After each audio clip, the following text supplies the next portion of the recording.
Hello, and welcome to Off the Cuff, a series where we have candid conversations about leadership, innovation, and more with the movers and shakers of the Asian tech startup ecosystem. I am Winston Tang, an editor with the Tech in Asia Studios team, and your host for this episode. In the current COVID 19 situation, reacting quickly and shifting your business focus is key to staying competitive. In today's episode, we will take a closer look into the decision making processes and the mindsets that enable quick business transitions while operating in the midst of a pandemic. Joining me today is Rahul Garg, founder of Moglix, one of South Asia's largest B2B e commerce platforms for manufacturing, repair, and operating supplies. The company reacted quickly to the global supply gap for personal protective equipment and shifted the focus to adapt to the needs of the world. Also with us today is Anurag Srivastava, founding partner at Jongo Ventures, one of the largest venture capital firms in Southeast Asia. Anurag sits on the board of Moglix, and Jongo has been an investor in the company since 2016. Welcome, Rahul and Anurag. Shall we get straight into it? Thank you. So to start with, can we talk about the impact of the pandemic on the Asian startup ecosystem? Firstly, at the economic level, and then at the individual business level, and lastly, at the specific product level. It is one of the most unprecedented times, and hopefully for once in lifetime, because I was born in 1979, so I never saw World War One, Two, and any of that. So I think this is one of those times where you are making decisions forward based on incremental information that is coming to you. Right? It transformed from not just being an economic manufacturing sector, and limited to one country kind of impact, to suddenly becoming a broad base, which was touching the lives of people near and dear to us. So I would say this is like one of the probably the most challenging times, because every day you are making decisions forward, keeping in mind what's happening with your family, with your company, with the country, with the world. Of course, none of us saw a COVID kind of a problem coming in. But I think if you look at on the other hand, I'm also seeing that Asia is coming out of it as a much stronger horse in the race of at least coming back. Places like Vietnam have had an enormous run in how they have, sort of come out of this. Bangkok has opened up. Singapore, if you look at 23 people, unfortunately, have lost their lives, but out of 33,000 people. So I think some of that data tells the resilience of this part of the world, and I think that the way the world will work and the role that Asia will play is going to be significantly different, and I'm sure some of that is what we are seeing also in Moglix. All right. So Rahul, how was your resilience tested during Moglix's change from MRO to PPE? How did the team take the change, for example, or what other changes did you have to make internally to meet this new demand? Interestingly, this was pretty much customer led. We have had distress calls from more than 20 countries where people have said that I basically have no protection. And I am seeing in front of me that people are suffering and I need these products today. There was, in the context of India, there were a lot of issues with respect to supply chain when the lockdown happened, because warehouses would not be easy to operate. There are limited time under which it can operate. You have to make sure that people within the organization step up. So I think we found a very interesting purpose for us as an organization, and people really took pride in it. We have an internal hashtag, which is global as well, I guess, Corona Warriors. So there is a lot of people who stepped up to become Corona Warriors during this time. And I think those are things that we did. Continue to motivate people, continue to build that pride, and continue to get our supply chain running. All right. So to expand on the recovery aspect, Anurag, how is Jongo advising and preparing its other portfolio companies? I mean, I think first thing is to remain calm, remain positive, be empathetic. It's very easy to jump in and be all about cost cutting and headcount reductions, etc. This is a long-term race. So, in a 10-year cycle that it takes to really build a great company like what Rahul is building in Moglix, there will be situations like these. And what you don't want to do is to necessarily have a major course correction, unless your industry itself has got hit. And happened to us in one company, which is in restaurant space, where we think that things would have a significant impact. So those are some of the things that we've been doing with our founders.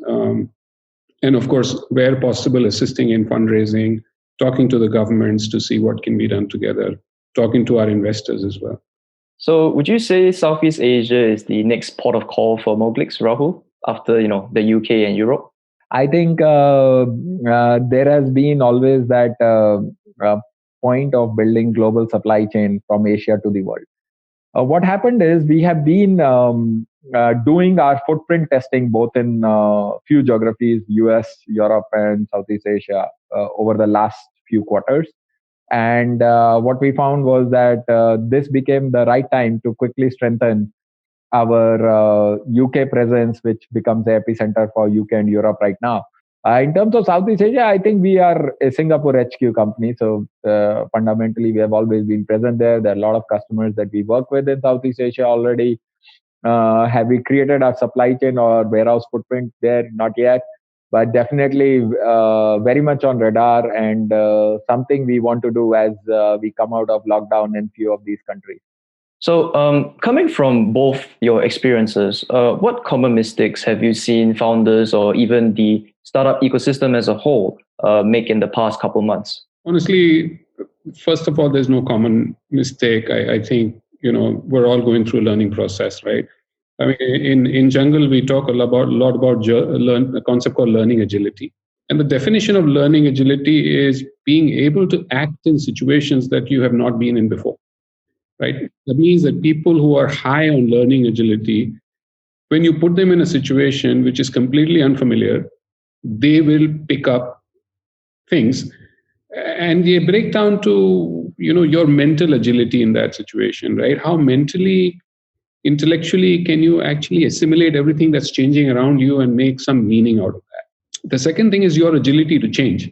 How quickly can you change, right? I mean, Rahul changed. To source something from, I think it was Korea, to send it to London. I mean, here's a B2B commerce company selling MRO products in India, and suddenly it's selling PPE from Korea too. And by the way, those products are cheaper than China and better in quality. So that learning agility in terms of how quickly can you change. And the third thing is around results agility, right? That you stay focused on results. Right? You do not get deviated by the media, the news. My competition raised so much money. I need to achieve these results. I need to get my burn rate to this rate. And I need to open up this vertical. I need to sort of make sure that my core management team gets their ESOPs as quickly as possible, just delivering those results. So I think, more than mistakes, we have seen several of our founders who in these three buckets have done an amazing job of demonstrating the kind of learning agility they have.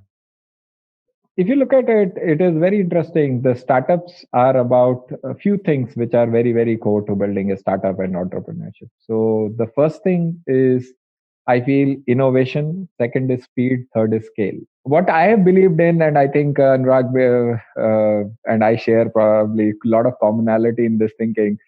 We believe that, yes, the paranoids are the ones who survive. But it has to be combined with, I would say, level-headedness or the calmness as well, because paranoia means that you should, yes, be paranoid about, can I innovate faster? Can I run at a faster speed? Can I build scale faster? Yes, that is what I should be paranoid about.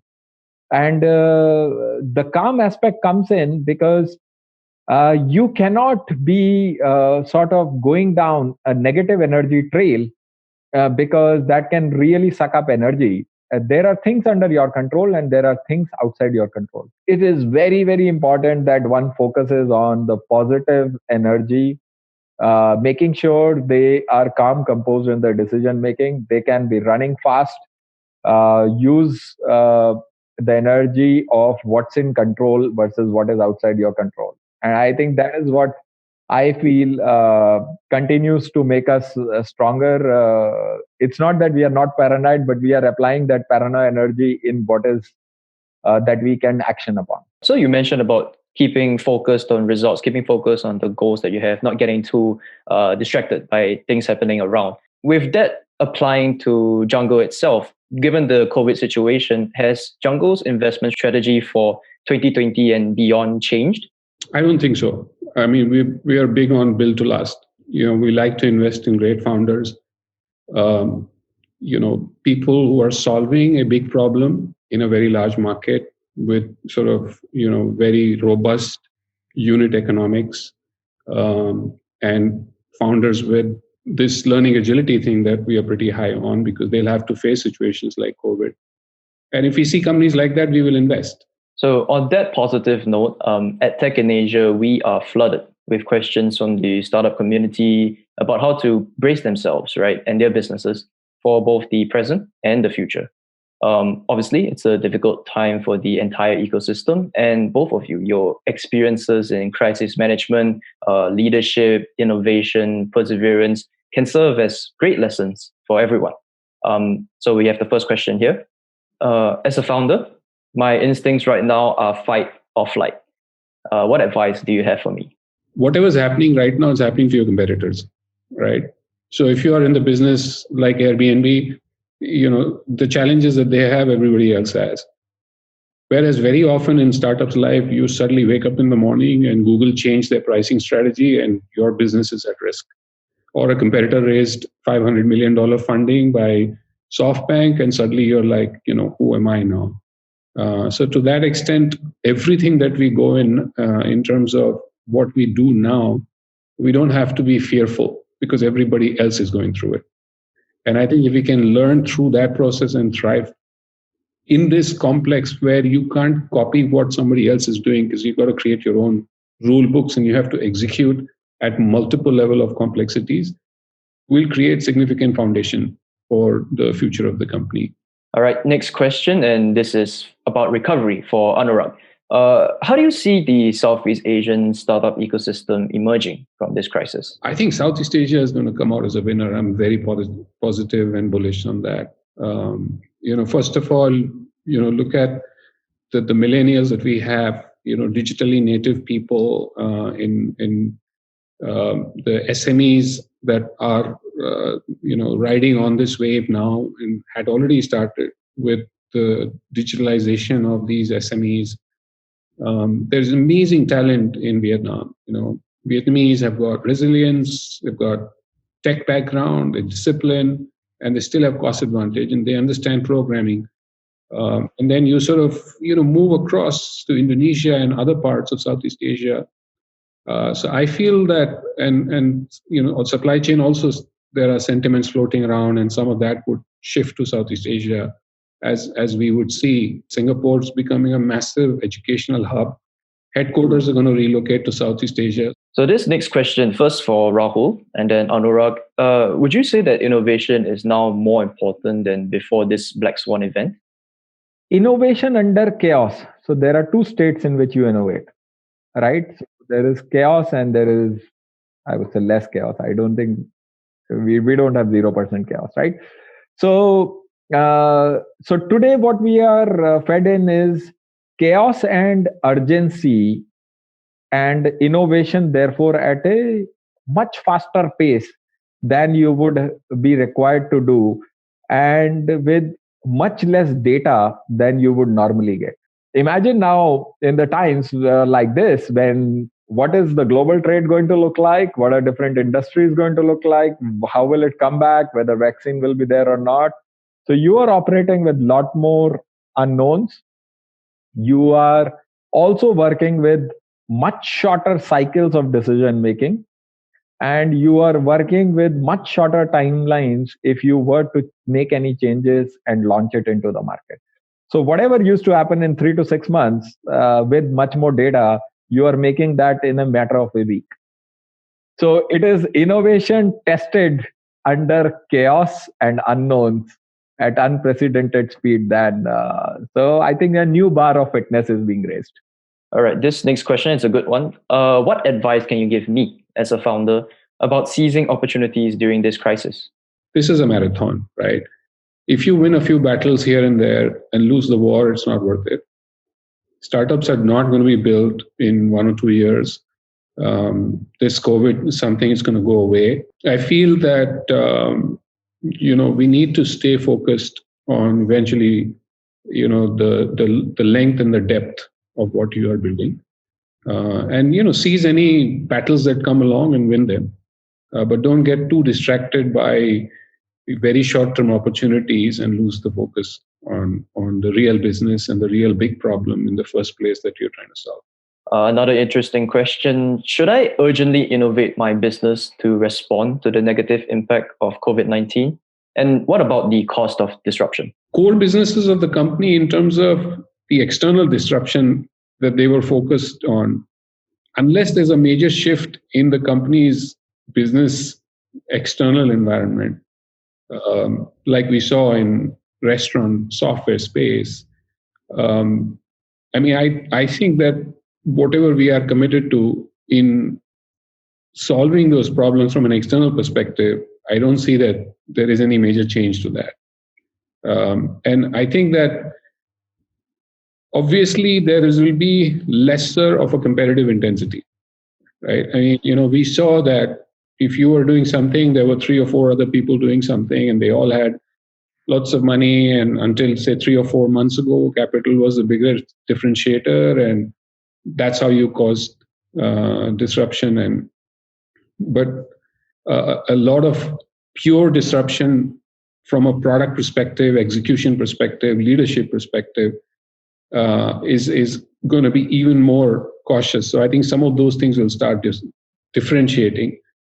And I think what is exciting, what I'm seeing now, is really most founders are very low, right? I think in March, I could hear a lot of founders are feeling really low, that I've lost 2 years of my life.